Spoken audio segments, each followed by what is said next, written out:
I went into his bedroom. Sit down, my dear boy. I think I'm beginning to see a way through. He continued shaving. I was astonished and said, "You mean we can avoid defeat?" That sounded credible. Or beat the bastards, which sounded incredible. He turned around and said, Of course, I mean we can beat them. "Well, I'm all for it, but I don't understand how you plan to do it." By this time, he had dried and sponged his face, and turning round to me said with great intensity, I shall drag the United States in.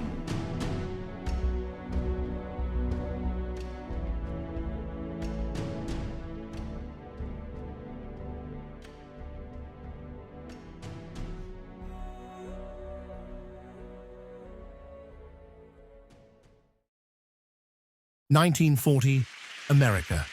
Isolationism reigned supreme. The roar of America first echoed across a nation determined to remain detached from the European conflict. Yet in the shadows, a different war was brewing.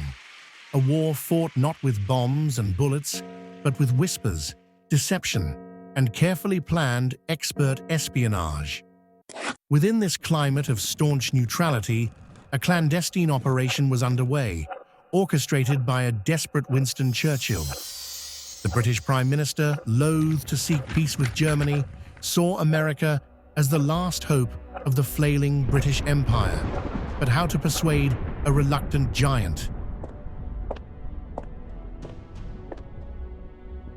Sir, the Americans are growing increasingly suspicious. Our forged documents relating to Latin American influence, they are starting to unravel. The propaganda must be subtle.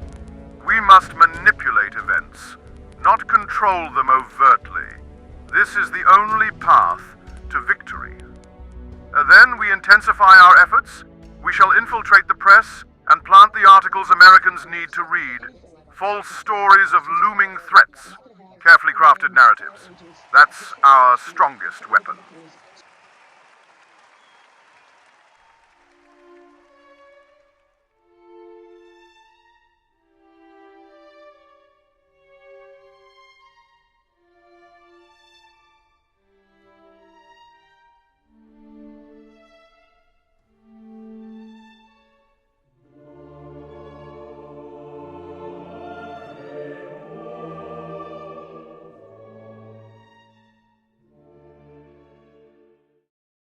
In 1940, Sir William Stephenson, a Canadian businessman and MI6 agent chosen by Winston Churchill, led the British Security Coordination, or BSC, and was determined to bend America toward Britain's war effort.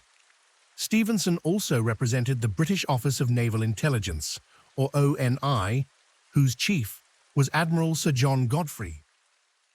Godfrey's personal assistant was the stockbroker Ian Fleming, of later James Bond fame. Fleming, it seems, was occasionally lent to Stephenson for special projects. Codenamed Intrepid, Stephenson's business facade hid his espionage. The BSC's work shattered the Logan Act, which sought to outlaw unauthorized foreign diplomacy. In defiance of this, the BSC pushed for the insemination, and later even British control, of the Coordinator of Information, later to become known as the predecessor to the OSS, which would eventually be known as the Central Intelligence Agency, or the CIA. 30 Rockefeller Plaza, also known as 30 Rock, was indeed home to the British Security Coordination under the express approval of the outwardly peace-loving and anti-war Roosevelt. It is my determination to pursue a policy of peace. It is my determination to adopt every practicable measure to avoid involvement in war. I have said not once but many times that I have seen war and that I hate war. I say that again and again. I hope the United States will keep out of this war. I believe that it will. And I give you assurance and reassurance that every effort of your government will toward that end. The BSC occupied multiple floors in the building, including levels 35 and 36. Room 3603 became the principal location for BSC operations in the United States. The FBI also operated in the building, one floor above the British MI6.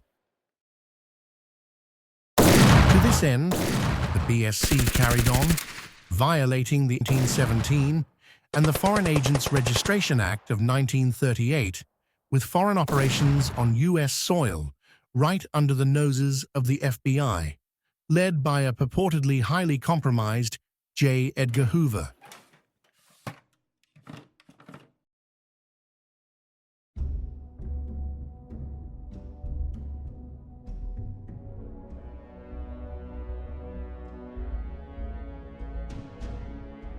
"30 Rock was opened in 1932 at a cost of $2 billion in 2025 money. It was premier New York real estate. Nevertheless, Nelson Rockefeller leased it for a peppercorn contract at no expense to the multitude of Churchill's British intelligence, anti-democratic and subversive operations coordinated in the building from at least 1940 to 1944, under the command of MI6's William Stevenson. 30 Rock thereby served as the clandestine birthplace of U.S. Controller of Intelligence, later to be purportedly run by Bill Donovan, but actually be overseen by Churchill's MI6 man, Dick Ellis. Amongst all of this, the FBI would remain an impotent spectator to what could only be described as a highly illegal foreign usurpation of the U.S. intelligence community, formerly relegated to U.S. military intelligence. Ernest Cuneo and other insiders stated that BSC was crucial to the conception and establishment of the Coordinator of Information, and a critical role in pushing Roosevelt toward establishing the COI, later becoming the CIA.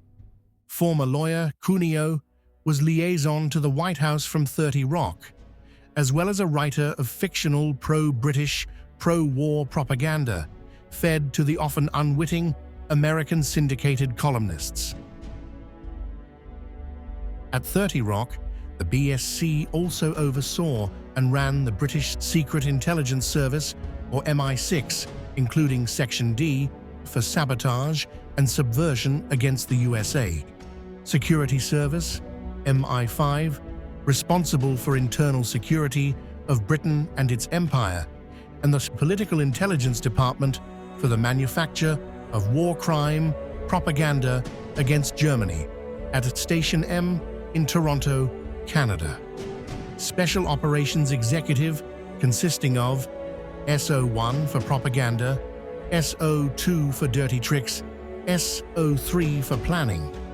Churchill had given the new SOE organization the mandate to set Europe ablaze and American politics as well. 30 Rock also hosted the British Office of Naval Intelligence under Admiral Godfrey, the British Information Service, and even Special Branch of Scotland Yard and the British Press Service.